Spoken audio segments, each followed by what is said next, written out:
नमस्कार दोस्तों, आज हिंदी दिवस है 14 सितंबर। और हिंदी के बारे में दो पंक्तियां कहना चाहूँगा। बिन इसके अधूरा हूँ मैं, बिन इसके अधूरा हूँ मैं, मेरी हालत ऐसी है, मेरी हालत ऐसी है, इसके बिना मेरा क्या जीवन, हिंदी मेरी माँ जैसी है, हिंदी मेरी माँ जैसी है। ठीक है दोस्तों, तो आज हम हिंदी दिवस के बारे में बात कर रहे हैं और सभी दोस्तों को हिंदी दिवस की शुभकामनाएं। अब देखो, हिंदी दिवस हम मनाते हैं 14 सितंबर को। हिंदी दिवस कब मनाते हैं? 14 सितंबर को। सन 1918 में महात्मा गांधी जी ने हिंदी सम्मेलन रखा था और इसमें वो गए थे हिंदी सम्मेलन में। इसी सम्मेलन में गांधी जी ने हिंदी को जनमानस की भाषा बुलाया था और पहली बार कहा था कि हिंदी को हमारी मातृभाषा, राष्ट्रभाषा बनाना है। ठीक है दोस्तों, अब देखो कि 14 सितंबर 1949 को भारत की राजभाषा हिंदी होगी, ऐसा हमारी संविधान सभा में निर्णय लिया गया था और उसी दिन से इसे लागू किया गया था।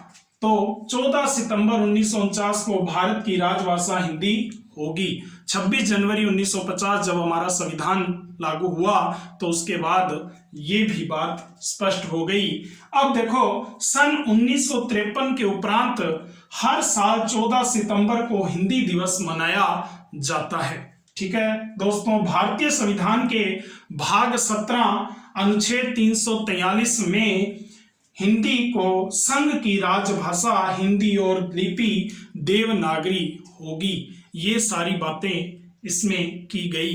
अब देखो कि एक और बात मैं आपसे करना चाहता हूं और वो क्या है, यहां एक नाम लिखा हुआ है, व्यवहार राजेंद्र सिंह।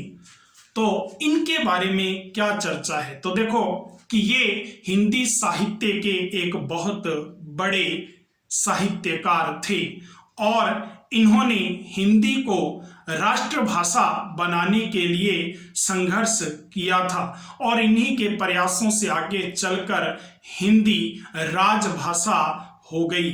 ठीक है दोस्तों, तो याद रखना, इनके 50वें जन्मदिन के रूप में इनका 50वां जन्मदिन भी 14 सितंबर को ही मनाया जाता है और इनके जन्मदिन पर ही हमारे संविधान में उनको ये तोहफा दिया गया था। ठीक है, उपहार दिया गया था 50वें जन्मदिन के रूप में।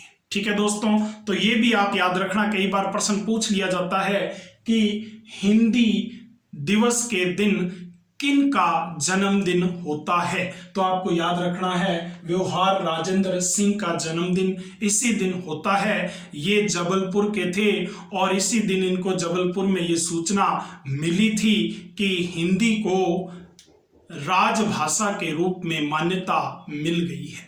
ठीक है दोस्तों, तो आप इस वीडियो को अधिक से अधिक शेयर करें ताकि हर व्यक्ति को इसके बारे में जानकारी मिल सके।